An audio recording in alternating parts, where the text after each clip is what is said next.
In November 1940, the Willys Overland factory in Toledo, Ohio, accomplished what many thought impossible.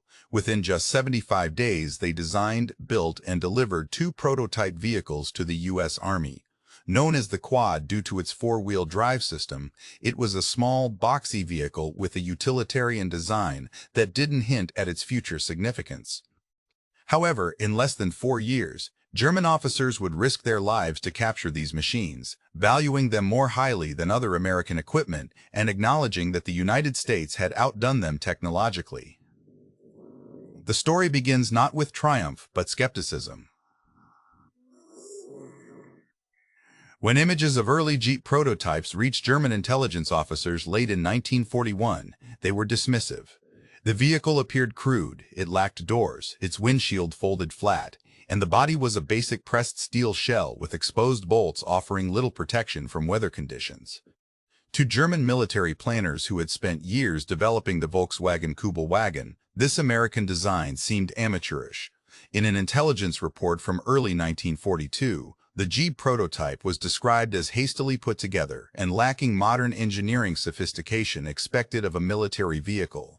The Germans were confident in their own light vehicles, which included the Kübelwagen designed by Ferdinand Porsche based on Hitler's vision for the people's car.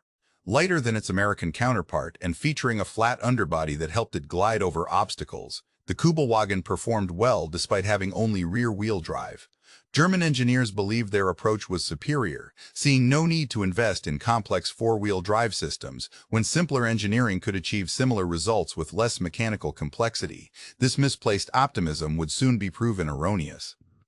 Contrary to initial perceptions, the American Jeep did not emerge from a hurried compromise, but rather through intense competition, rigorous testing, and relentless refinement.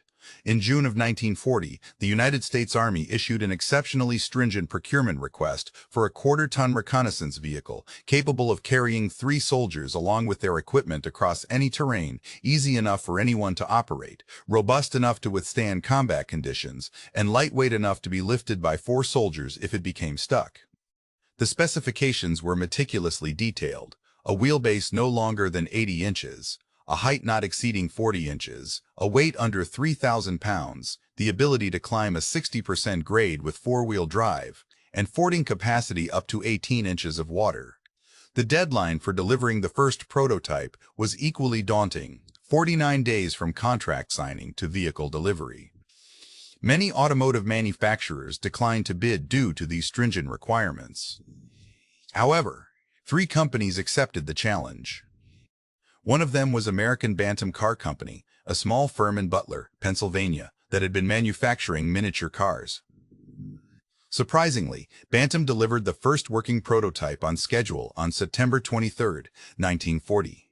Known as the Blitz Buggy, this initial model performed admirably during early tests. However, concerns arose regarding Bantam's capacity to produce tens of thousands of military vehicles after building only 25.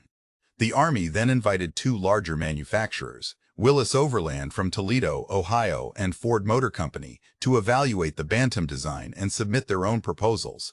After thorough examination, both companies created their own versions with enhancements.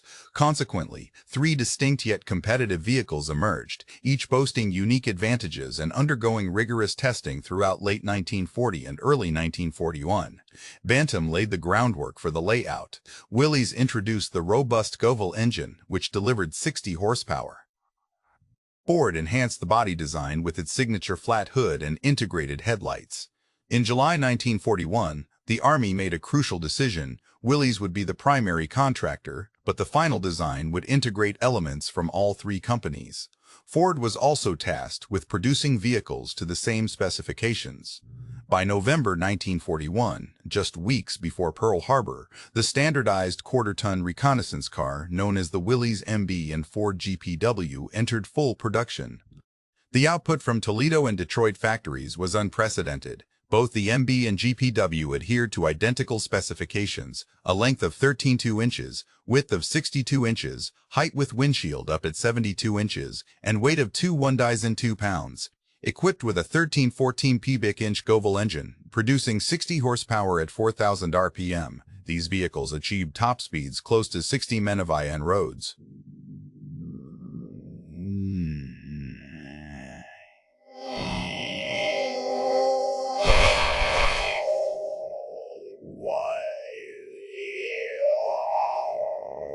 The four-wheel drive system with a two-speed transfer case was easily engaged or disengaged via floor levers.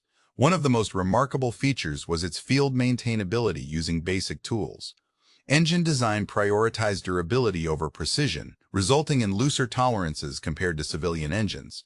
This made it more reliable under combat conditions. Parts were interchangeable between Willys and Ford models, allowing mechanics to use components from any Jeep to repair another. The name Jeep is often debated, but most historians believe it originated from the pronunciation of GP, general purpose or government procurement. In 1941, soldiers testing early models started referring to them as Jeeps, possibly inspired by the poppy comic strip character, Eugene the Jeep, known for its ability to go anywhere and do anything.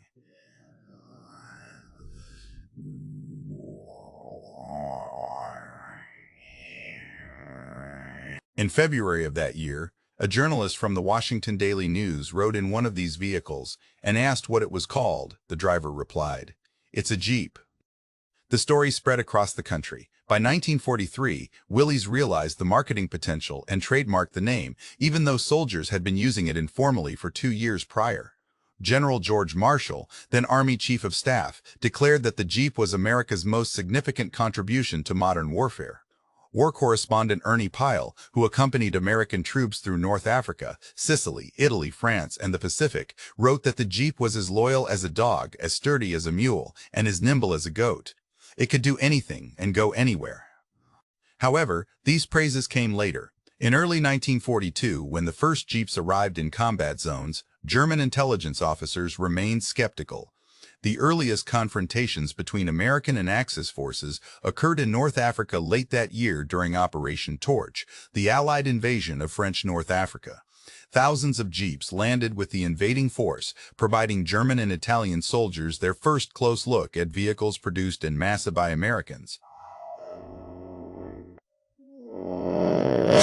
Intelligence reports from early 1943 noted the Jeep's speed and cross-country mobility, but criticized its perceived poor fuel efficiency, minimal armor protection, and vulnerability to mines and small arms fire. One report suggested that American forces appeared to have an overabundance of these vehicles, implying wasteful production rather than strategic necessity. German analysts argued that their Kübelwagen achieved comparable mobility with half the horsepower and simpler mechanics. In January 1943, at German headquarters in Tunisia, officers examining a captured Jeep found several issues. They noted that the exposed engine compartment could easily be damaged by mud and debris. The canvas roof offered no defense against shrapnel or gunfire from small arms. Placing the fuel tank directly below the driver's seat appeared to be a severe design oversight. The straightforward 3-speed gearbox was far less advanced than those found in German vehicles. However, there were several alarming observations as well. One notable aspect of the Jeep was its impressive power. Propelling 200 pounds, it could out-accelerate nearly all German light vehicles. The four-wheel drive system, activated by simple floor levers, functioned seamlessly even in deep sand. Most concerning was the revelation that Americans were manufacturing these vehicles at an astonishing pace. Documents captured from enemy sources indicated production figures so high, they were initially dismissed as propaganda by German intelligence. These documents showed that Willys and Ford were building Jeeps at a rate of 1 every 90 seconds during peak production. German officers recalculated numerous times, convinced there had to be a mistake in translation. There was no error, however. By early 1943, American factories had already churned out over 7,000 Jeeps. These figures were truly staggering. By literary vehicles combined barely reached 50,000.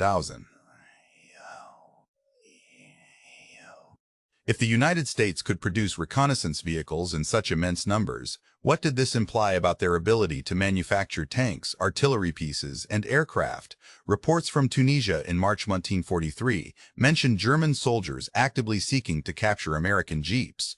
After the Battle of Kasserine Pass, where initial advances by German forces had pushed back American troops, retreating Wehrmacht units seized every operational jeep they could find. Officers noted in after-action reports that these captured vehicles proved invaluable for reconnaissance and command duties. As the North African campaign progressed, the reasons behind this behavior became increasingly clear. The landscape of Tunisia featured rugged mountain passes, deep sandy wadis, and coastal roads in various states of disrepair. German vehicles faced significant challenges.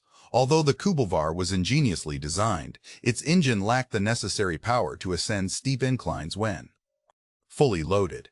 The rear-wheel drive system, which performed well during tests, faltered under combat conditions where speed could be a matter of life or death. Heavier German vehicles further depleted scarce fuel supplies, placing immense strain on already overburdened supply chains. By contrast, the American Jeep appeared tailor-made for these harsh terrains. Its robust engine easily outperformed those of the Kubelware, and its upgrades were unmatched. The four-wheel drive system provided superior traction in sand and mud, where rear-wheel vehicles would spin uselessly. Perhaps most crucially, captured Jeeps came with an abundance of spare parts that German vehicles did not have access to. American logistical efficiency ensured ample stockpiles of replacement components at maintenance depots.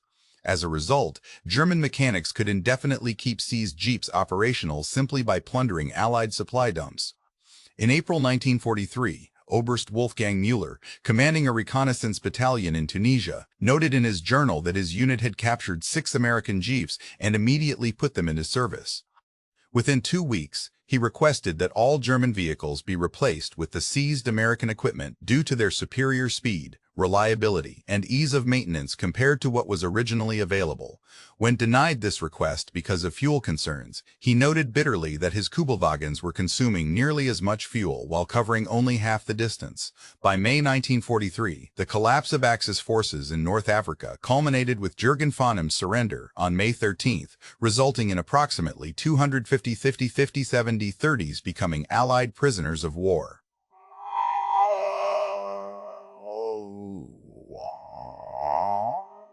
Among the abandoned or destroyed equipment were several hundred captured American Jeeps that German units had been using. Allied intelligence officers cataloging Axis remnants were surprised to discover such a large number of their own vehicles within German motor pools. Interrogations of captured German officers consistently confirmed this pattern.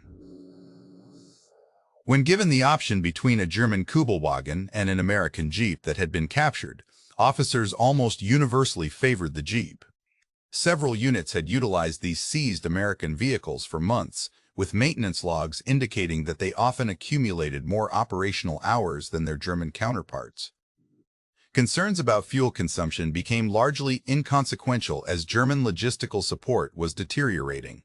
Intelligence reports from North Africa reached Berlin by June 1943, revealing unsettling findings. The United States had a formidable industrial capacity, capable of producing vehicles in quantities unattainable for Germany. The American Jeep, initially viewed as rudimentary, demonstrated superior performance for reconnaissance and light transportation tasks compared to German alternatives. This superiority prompted German units to actively seek out and employ enemy equipment, highlighting deficiencies in their own military vehicles. Some officers advocated for accelerating production of four-wheel drive versions of the Kubelwagen or Kubelware, while others argued that Germany could not compete with American manufacturing prowess and should instead focus on areas where it had a technological edge, such as heavy tanks and artillery. However, this debate became irrelevant by mid-1943 due to German industry's struggles to maintain production levels amid intensifying Allied bombing raids. By then, introducing new designs for light four-wheel drive vehicles was impractical. Germany would have to make do with what it had available. Meanwhile, Jeep production in the United States continued to expand rapidly. By year-end 1943, total production surpassed 363.33. Total production surpassed 63.16.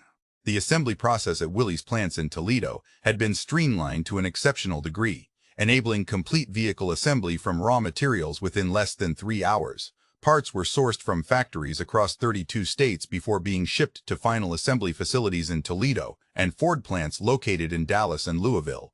The uniformity achieved was so thorough that components produced at any factory would seamlessly integrate into any vehicle regardless of origin.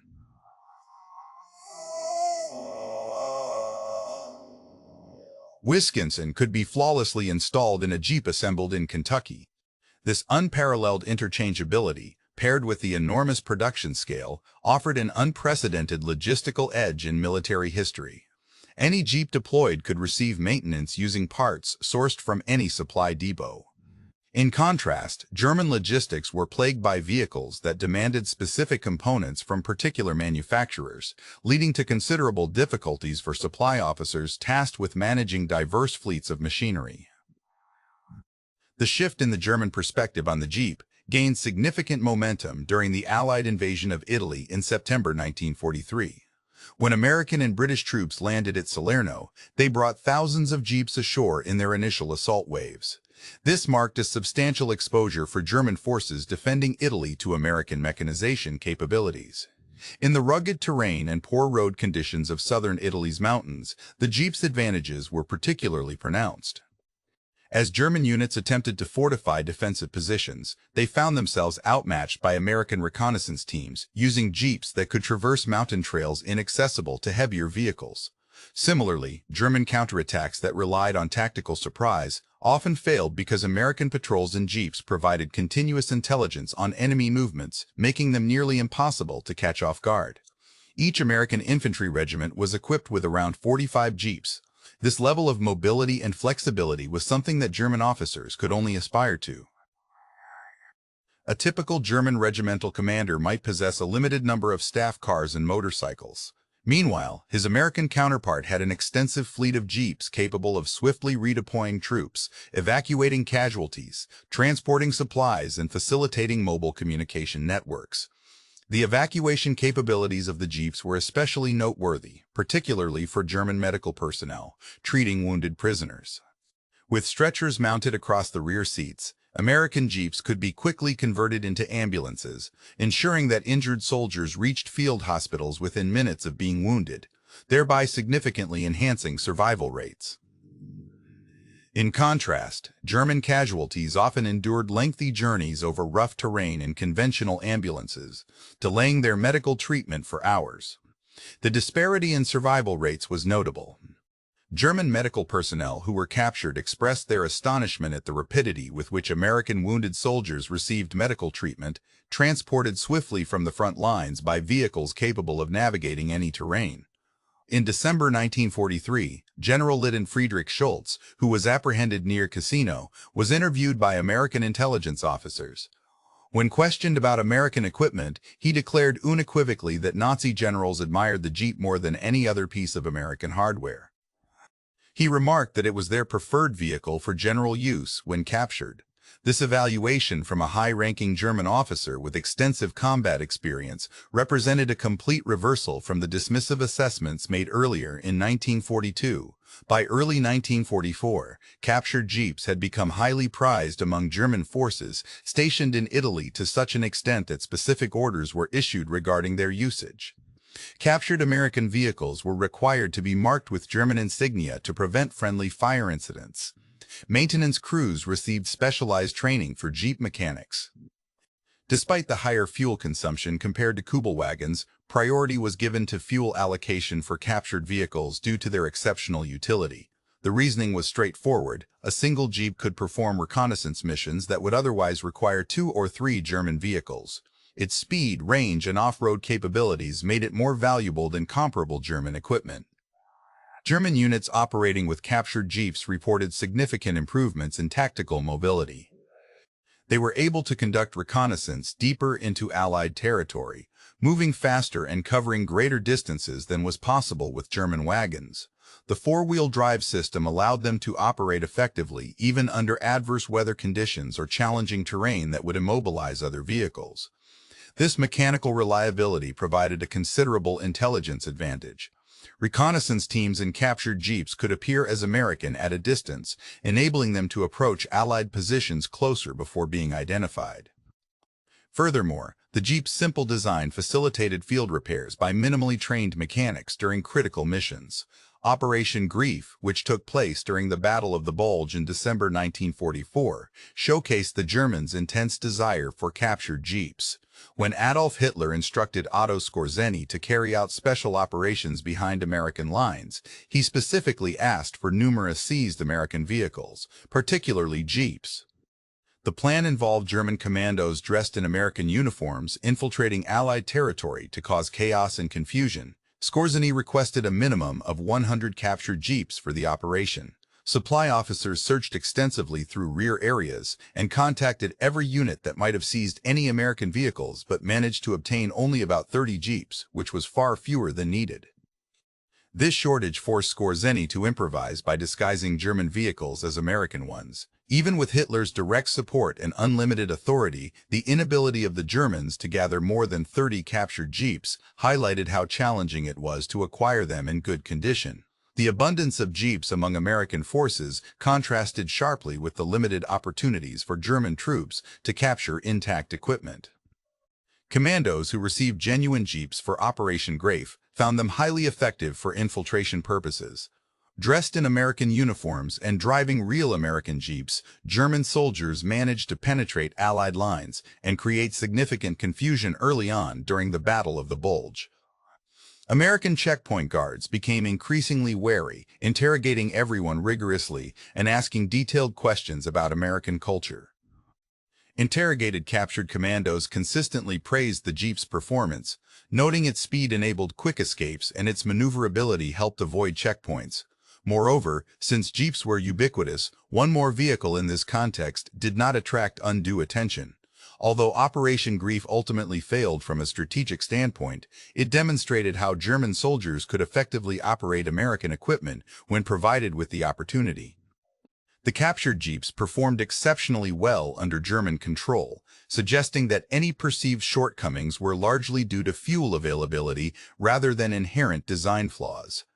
By June 1944, the invasion of France brought an influx of approximately 2,000 Jeeps during Operation Overlord within the first weeks. This overwhelmed German defenders in Normandy, who found themselves facing an American force with mobility far beyond their previous experiences. German after-action reports from Normandy frequently highlighted the mobility advantages of American forces. While German infantry divisions predominantly utilized horse-drawn transportation and had only a small number of motorized vehicles, American units were fully mechanized. This allowed American troops to move faster, concentrate their forces more rapidly, and respond quicker to threats compared to their German counterparts. The Jeep played a crucial role in this advantage. It served as a scout car, command vehicle, communication platform, weapons carrier, ambulance, and general-purpose transport. When German officers were captured in Normandy and asked about equipment advantages, they consistently mentioned American Jeeps. Obersturmführer Hans von Luck, who commanded a Panzer reconnaissance battalion, noted in his memoirs that he personally used a seized American Jeep for several weeks after losing his own vehicle.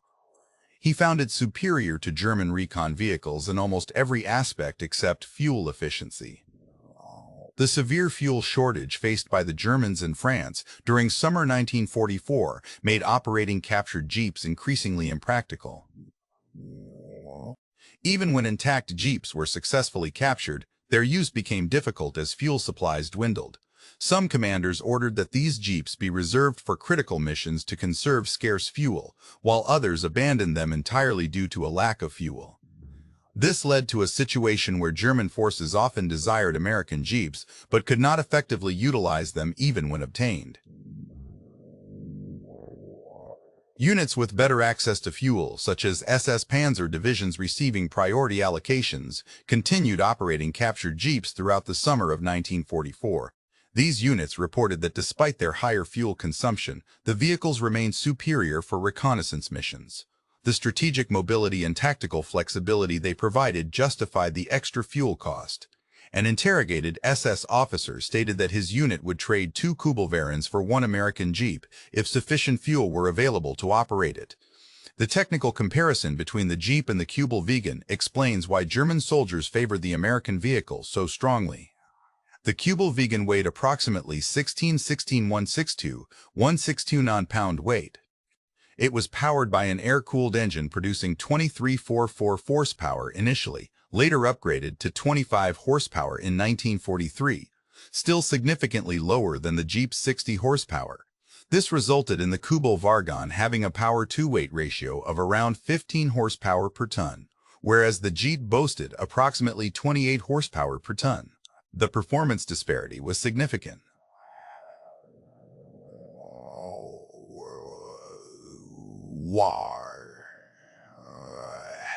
On roads, the Kubelwagen could achieve a top speed of roughly 50 mph, but had difficulty maintaining this speed off-road.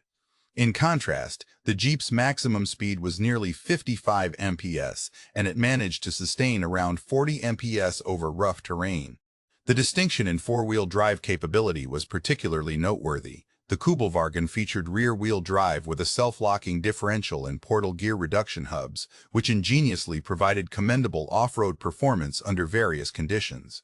Its flat underside allowed the vehicle to glide over obstacles instead of getting stuck. In environments like sand, snow, or mud, the Kubelwagen's lightweight frame and smooth belly sometimes offered an edge. However, in steep terrain, when overcoming obstacles, or any scenario demanding maximum traction, the Jeep's four-wheel drive excelled far more effectively. Test results indicated that Jeeps could ascend 60% grades while fully loaded, whereas the Kubelwagen struggled to handle even 30% inclines under similar conditions. Reliability was another crucial factor. Although the Kubelwagen's air-cooled engine was theoretically simple and dependable, its limited power meant it often operated at peak capacity during combat situations, leading to early wear and failure. Conversely, the Jeep's more potent engine seldom ran at full throttle, reducing strain and extending operational life. Additionally, maintenance favored the Jeep as standardized parts were readily available compared to the Kubelwagen's design for simplicity, but limited spare part availability. German mechanics servicing Kubelwagens frequently endured lengthy delays due to the scarcity of replacement parts manufactured solely in Germany. In contrast, American mechanics working on Jeeps could easily obtain components from nearby supply depots that maintained large inventories. The most revealing comparison arose within German units equipped with both types of vehicles. When given a choice and sufficient fuel was available, German soldiers overwhelmingly preferred captured American Jeeps over their own Kubelwagens. This preference is documented in captured records, interrogation reports, and post-war accounts from German officers who commanded units that had access to both vehicles. Production figures highlight the extent of America's industrial superiority. Between 1941 and 1945, Willys produced 361 3-thing-manadius GPW Jeeps, while Ford manufactured 27 inadidius GPW Jeeps, which 1-7 in. Combined, this totals over 69,000 vehicles built to identical specifications. In comparison, Germany produced only 50-40-35 Kubelwagens throughout the war period.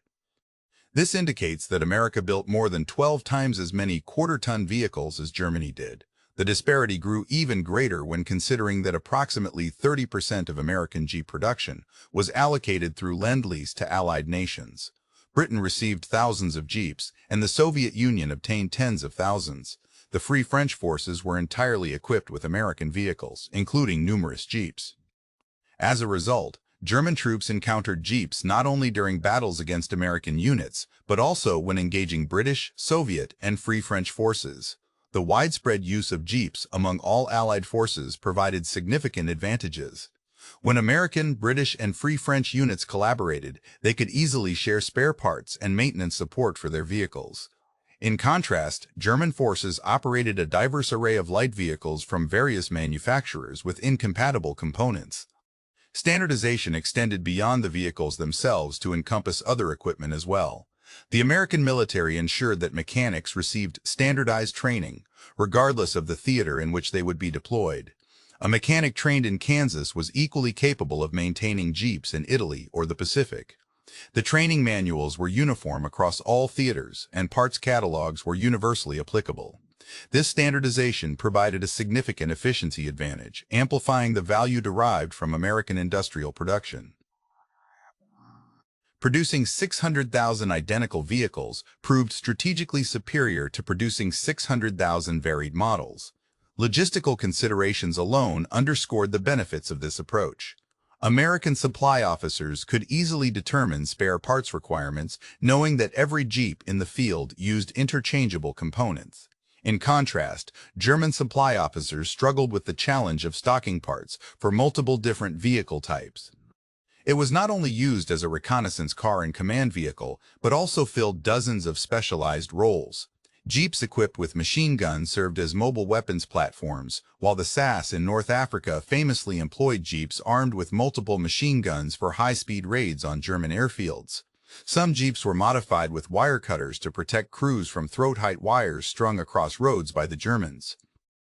Others were fitted with radios and functioned as mobile communication centers, modified to carry stretchers. Jeeps served as fast ambulances. Those towing small trailers moved supplies forward and evacuated wounded soldiers rapidly.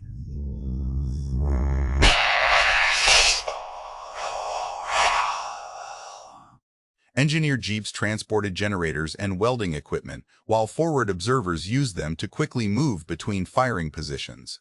Jeeps equipped with reconnaissance units could traverse vast expanses of terrain, gathering intelligence that would be unattainable with slower vehicles. Airborne divisions utilized these versatile Jeeps by loading them into gliders to provide paratroopers with instant mobility upon landing. Certain models were even modified for amphibious operations, although this version was less successful compared to the standard Jeep. The basic design's flexibility allowed units to adapt their vehicles to specific missions using local materials and minimal tools. Within hours, a standard Jeep could be transformed into a weapons platform by attaching brackets for machine guns, while it could function as an ambulance in just minutes with the addition of stretcher racks. This versatility proved invaluable in dynamic combat environments where needs shifted rapidly. German light vehicles, though proficient in their designated roles, did not match the Jeep's adaptability. The Kubelwagen was a top-notch reconnaissance car but challenging to modify for alternative uses due to its limited power capacity, which meant that adding extra weight or equipment significantly impacted performance. In contrast, the Jeep could handle additional gear, armor, or weaponry without compromising its operational effectiveness. General Dwight D. Eisenhower, Supreme Commander of Allied forces in Europe, later highlighted the Jeep as one of 5 essential pieces of equipment for the Allies' success in Africa and Europe. The other critical items included the C-47 transport aircraft, the 245-ton truck, the bulldozer, and the Ducobia amphibious vehicle. Interestingly, none of these crucial components were combat vehicles but rather tools for mobility, logistics, and construction. Eisenhower's inclusion of the Jeep in this list underscored its strategic importance. The production scale was staggering. At peak output in 1944, more than 15,000 Jeeps rolled off assembly lines each month, averaging about 500 per day. This feat required meticulous coordination among hundreds of component suppliers, providing engines, transmissions, axles, and body panels that converged on the assembly line with precise timing. Throughout the war, the efficiency of this production process continually improved. Production in 1941 necessitated a substantially higher number of man-hours per vehicle compared to late production in 1944. Over the years, improvements such as learning curves, process enhancements, and automation gradually reduced the labor required for each Jeep's assembly.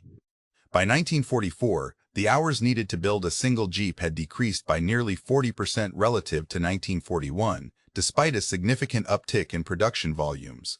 These efficiency gains were mirrored by cost reductions. The initial contract, signed in July 1941, stipulated a unit price of 7,038 1944 per vehicle, whereas advancements in manufacturing processes had lowered this figure to around 600 per Jeep by 1944. Consequently, America was able to produce more Jeeps at a faster rate and lower cost as the war continued. In contrast, the German experience saw production levels decline, costs escalate, and efficiency deteriorate under Allied bombing raids. By 1945, with fuel shortages, ammunition scarcity, and the breakdown of logistical systems, German forces were unable to fully utilize captured American equipment, even when it was available.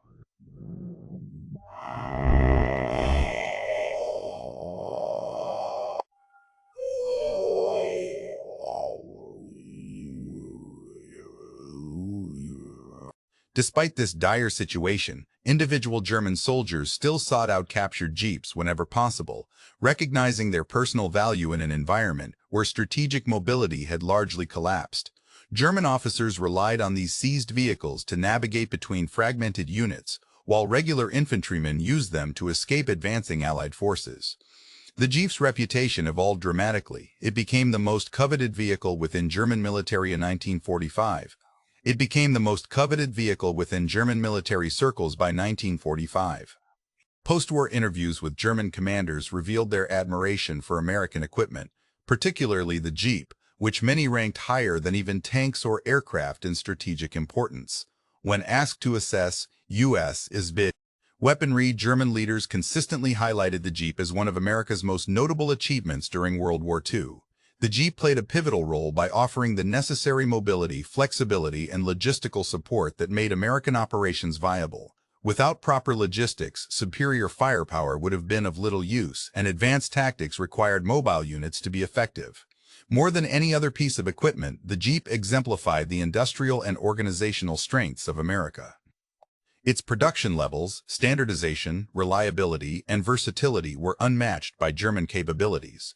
General Fritz Bayerlein, who commanded a panzer division in Normandy, stated during post-war interrogations that the American Jeep was one of the three most crucial pieces of equipment used by the Allies.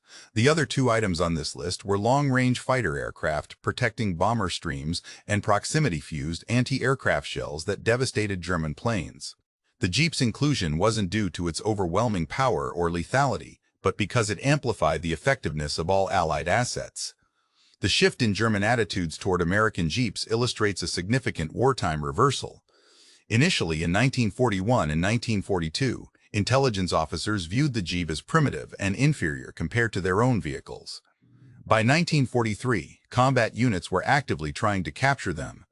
Special maintenance crews trained specifically for maintaining captured Jeeps emerged by 1944. Even towards the end of the war in 1945, German soldiers continued to praise American Jeeps above most other equipment. This progression underscores a larger narrative. Germany entered the conflict confident in its technical and tactical superiority, with vehicles, tactics, and soldiers deemed best globally. Early victories seemed to validate these beliefs.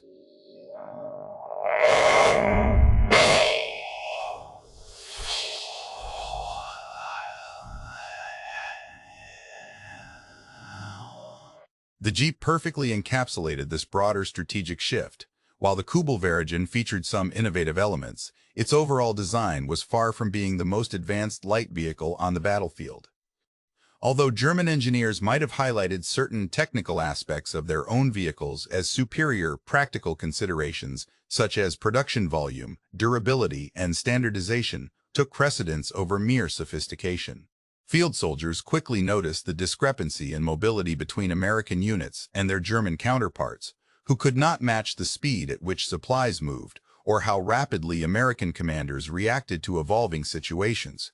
The advantage the Americans held largely stemmed from having an abundance of Jeeps that made movement a standard feature rather than an exceptional circumstance. Upon capturing intact supply depots belonging to the Allies, German forces discovered vast inventories of Jeep spare parts and observed detailed organizational charts indicating even small units had allocations for these vehicles. In every operation they witnessed, Jeeps were everywhere, transporting generals, towing artillery, and evacuating wounded soldiers. In contrast to this ubiquity, German light vehicles were limited in number and reserved exclusively for priority units.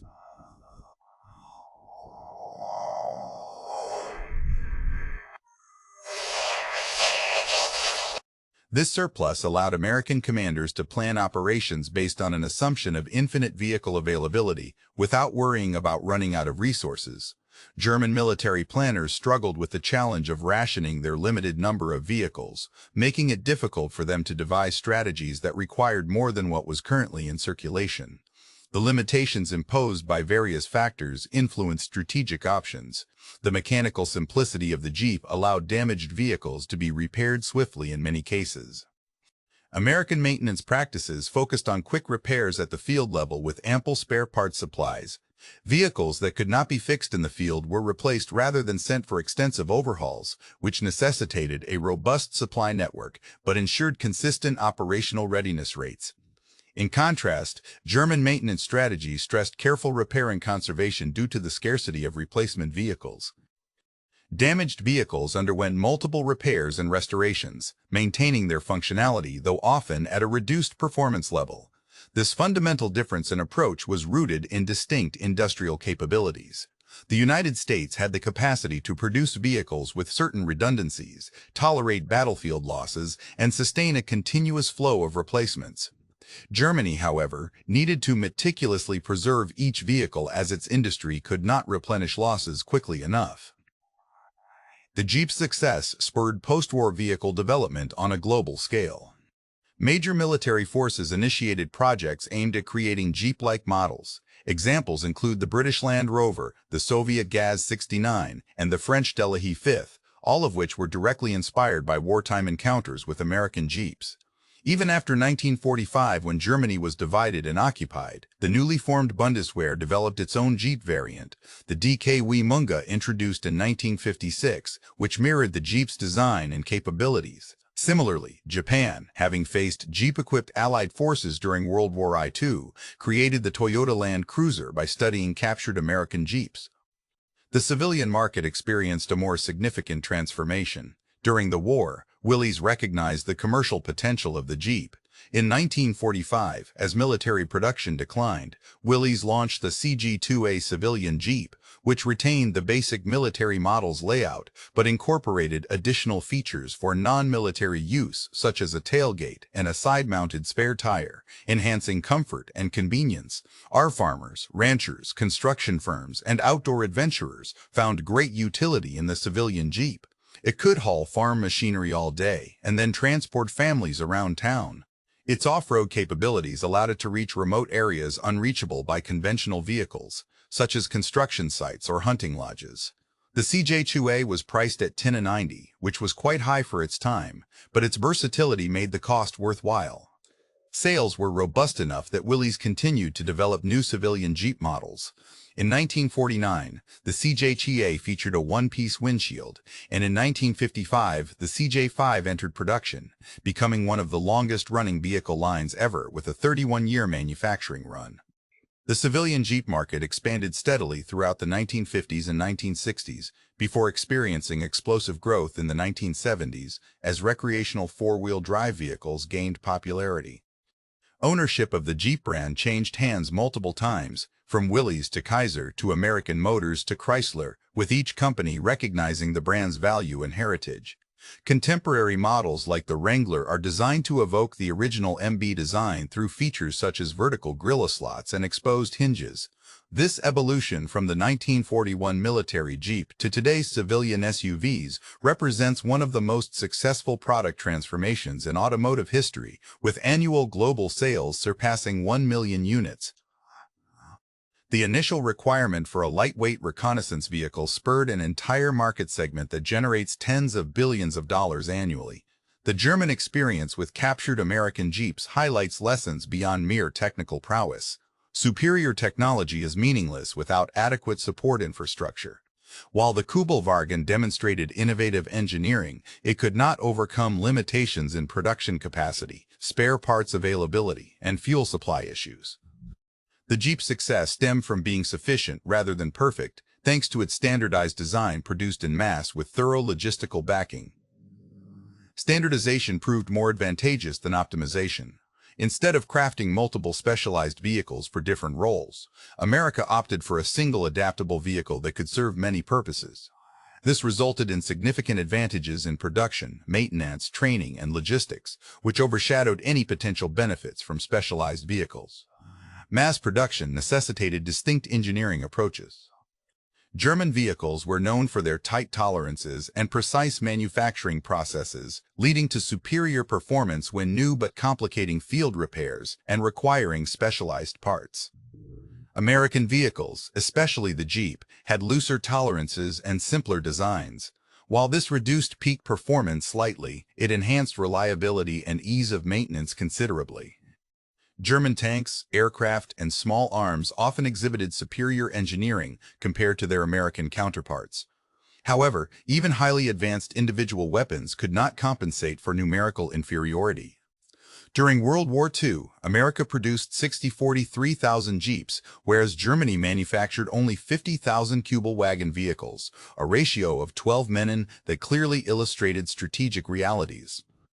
Extensive training and doctrine and maintenance allowed American forces to maximize the utility of their vehicle fleets. In contrast, German infantry-centric tactics from an army, still heavily reliant on horse-drawn transport, sometimes failed to fully capitalize on mechanized equipment. There was often a substantial discrepancy between perception and reality. Early assessments by German intelligence undervalued the Jeep based on superficial evaluations, but combat experience revealed a significant disparity between perceived capabilities and actual performance. Organizations that depend solely on theoretical analysis, without empirical testing risk, making severe strategic errors. Logistics often dictate strategic options. The supply of spare parts, fuel, and maintenance support frequently outweighed the importance of vehicle specifications. Despite possessing superior equipment, German units sometimes faced operational difficulties due to logistical shortcomings. American logistics ensured that Jeeps remained in service regardless of their location or combat intensity. Laughter ceased in Tunisia. By May 1943, when German forces surrendered in North Africa, dismissive remarks about American engineering vanished from Wehrmacht reports and were replaced by requests for captured American vehicles and grudging acknowledgments of the effectiveness of American methods. This progression underscores a broader narrative, how American industrial might gradually overcome initial German advantages. The Jeep embodied this shift not through technological sophistication, but through its production capacity, reliability, and standardization across hundreds of thousands of units. General George Marshall's prediction proved accurate.